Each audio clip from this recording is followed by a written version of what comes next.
Dear students, polytechnic libre learning में आप सभी का स्वागत है।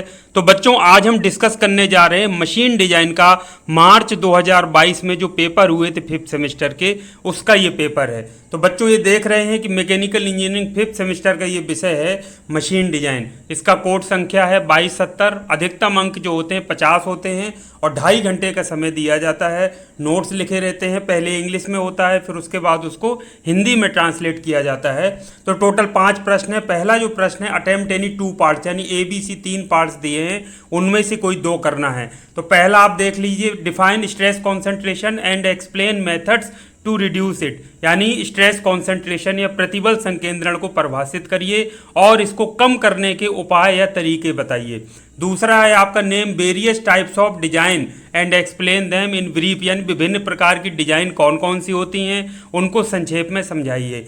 तीसरा है बच्चों, क्लासीफाइड डिजाइन फेलियर थेरीज, यानी जो थेरीज ऑफ फेलियर्स होती हैं या उनको कहते हैं डिजाइन फेलियर थेरीज, उनको आपको वर्गीकरण करना है, यानी कौन कौन सी होती हैं। फिर उसके बाद कह रहा है explain Rankine theory for design failure, कह रहे हैं डिजाइन फेलियर के लिए जो रैंकाइन थेरी होती है, रैंकाइन का सिद्धांत होता है, उसको आपको एक्सप्लेन करना है। तो ये हो गया बच्चों पहला प्रश्न। 3 पार्ट है, 3 में से कोई 2 आपको करने हैं। उसके बाद आ जाइए, दूसरा जो प्रश्न है बच्चों, ये है explain following terms with NEET sketch, यानी कह रहे हैं जो निम्नलिखित टर्म जो नीचे दिए हैं उनको चित्र बना करके आपको समझाना है। टेंसाइल लोड को चित्र बना दीजिए, समझा दीजिए, एक्सप्लेन कर दीजिए। इसी तरह से कंप्रेसर लोड यानी संपीड़न भार को, और तीसरा है आपका शियर लोड यानी कि कर्तन भार को आपको समझा देना है चित्र बनाकर। बी और सी आपका क्या है, न्यूमेरिकल है। बी में एक 20 सेंटीमीटर लंबी वृत्ताकार शाफ्ट दी गई है जिसमें स्ट्रेच यानी खिंचाव 4 मिलीमीटर है और जो फोर्स है 14 न्यूटन का लग रहा है। तो इसमें कह रहे हैं कि यदि डायमीटर 9 मिलीमीटर हो शाफ्ट का, तो इसमें यंग्स मॉडुलस का आप कैलकुलेट करिए अंडर द टेंसाइल स्ट्रेस। तो सिंपल सा न्यूमेरिकल है, फॉर्मूला लगा करके हो जाएगा। और दूसरा है determine the diameter of the shaft to transmit 60 kilowatt power at आपका 150 आरपीएम, कह रहे हैं 60 किलोवाट पावर ट्रांसमिट करने के लिए 150 आरपीएम पर शाफ्ट का डायमीटर या व्यास ज्ञात कीजिए। यदि परमिसिबल शियर स्ट्रेस आपको दिया हो शाफ्ट के लिए 63 न्यूटन पर एमएम स्क्वायर, यानी 63। तो बिल्कुल सिंपल सा ये पावर वाला फार्मूला है, इसमें लगा करके आपको इसको निकाल देना है शाफ्ट के लिए। तो ये बच्चों ये होगा। इस तरह से आपने देखा कि क्वेश्चन 2 में आपके 3 पार्ट दिए थे ABC, उनमें से आपको कोई 2 पार्ट सॉल्व करने हैं। तीसरा है अटेम्प्ट एनी 1 पार्ट, इसमें A और B 2 दिए हैं और इनमें दोनों में से कोई आपको एक करना है। तो एक आप देख पा रहे हैं 10 नंबर का है। तो इसमें आपको पहला A है वो पूरा थ्योरेटिकल है, काफ़ी बड़ा प्रश्न बना दिया, और B है वो न्यूमेरिकल है। तो थेरी देख लेते हैं। What do you understand by की मतलब कुंजी या चाबी से आप क्या समझते हैं। With help of neat sketch, यानी साफ स्वच्छ चित्र बना करके एक्सप्लेन वेरियस टाइप्स ऑफ की, विभिन्न प्रकार की जो कुंजी होती हैं उनको आप एक्सप्लेन करिए। Starting application of each one of them, यानी प्रत्येक का आपको एप्लीकेशन या अनुप्रयोग भी बताना है। अगला जो बी है प्रश्न आपका न्यूमेरिकल है। Pulley is fixed on 100 mm diameter shaft with help of 100 metre long key. एक की का जो है आपको न्यूमेरिकल दे दिया है। 100 मिलीमीटर लंबी की के द्वारा आपको एक क्या किया गया, पुली को फिक्स किया गया है 100 मिलीमीटर डायमीटर की शाफ्ट में। The shaft is required to transmit 6000 newton metre torque with the help of key और डिटरमिन डायमेंशंस ऑफ की। आपको ये सारी चीज़ें दी हैं। अल्टीमेट कंप्रेसिव स्ट्रेस 500 न्यूटन पर MM square, ultimate shear stress है आपका 250 न्यूटन पर एमएम स्क्वायर, और जो फैक्टर ऑफ सेफ्टी है वो आपको 5 लेना है। तो इस प्रकार से इस न्यूमेरिकल को, ये भी सिंपल न्यूमेरिकल है, करेंगे पूरे 100% मार्क्स मिलेंगे। और अगर आप चाहते हैं कि हम थेरी वाला करें तो ये भी इंपॉर्टेंट प्रश्न है। की का पूछा ही जाता है, की क्या होती है, कितने प्रकार की होती है और उसके एप्लीकेशंस क्या होते हैं। इस तरह से तीसरा प्रश्न हो गया। जो चौथा प्रश्न है बच्चों वो है अटेम्प्ट एनी 1 पार्ट, इसमें भी A और B दिया है, एक करना, यानी 10 नंबर का सीधा सा एक है। Explain with the help of neat sketch एक quarter joint and show various parts of joint, यानी क्वार्टर जोड़ जो होता है उसका साफ स्वच्छ आपको चित्र बनाना है और उसमें जो जॉइंट के यानी जोड़ के जो विभिन्न पार्ट्स या अंग होते हैं उनको आपको दिखाना है। यानी बहुत अच्छे तरीके से आपको क्या करना है, क्वार्टर जोड़ का बढ़िया चित्र बना देना है और विभिन्न अंगों को उसमें जोड़ के दिखा देना है।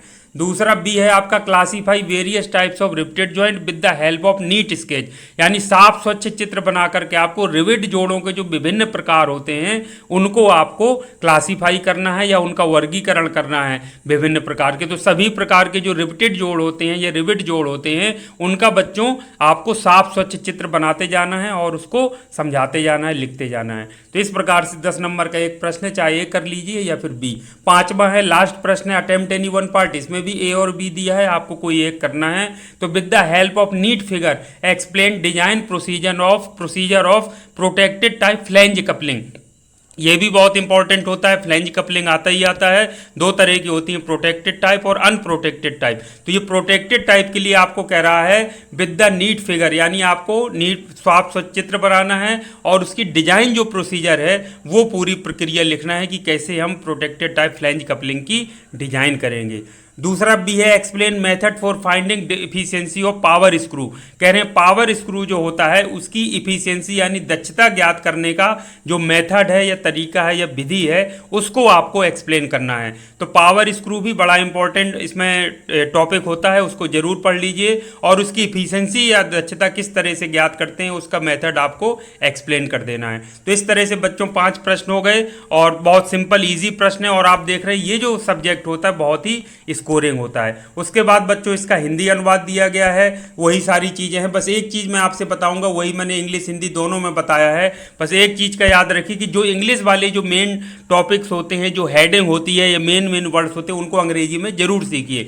जैसे स्ट्रेस कॉन्सेंट्रेशन को हिंदी में कहते हैं प्रतिबल संकेंद्रण, तो आपको हिंदी में आप उम्मीद कर रहे होंगे कि प्रतिबल संकेंद्रण लिखा होगा, लेकिन आप देखिए स्ट्रेस कॉन्सेंट्रेशन को भी इन्होंने स्ट्रेस कॉन्सेंट्रेशन ही लिख दिया है। स्ट्रेस कॉन्सेंट्रेशन को परिभाषा लिखें और उसे कम करने की विधि बताइए। तो बच्चों ये बड़ा महत्वपूर्ण हो जाता है, इस बात को जरूर याद रखिए।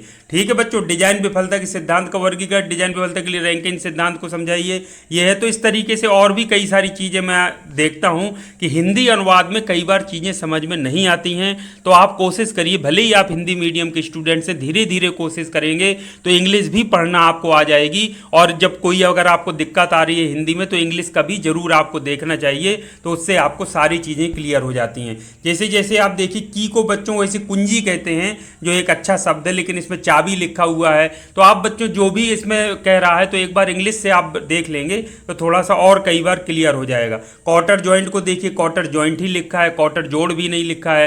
तो इसलिए बच्चों कहते हैं कि जरूर इस चीज़ को आप ध्यान दीजिए कि अंग्रेजी के शब्द जरूर सीखिए। अंग्रेजी के शब्दों को एज इट इज़ वो हिंदी वाले उसमें भी लिख देते हैं। जैसे रिवेटेड जॉइंट को रिवेटेड जॉइंट देखिए लिख दीजिए, कहीं भी इन्होंने रिवेट जोड़ या इस तरीके के किसी और शब्द का प्रयोग नहीं किया है।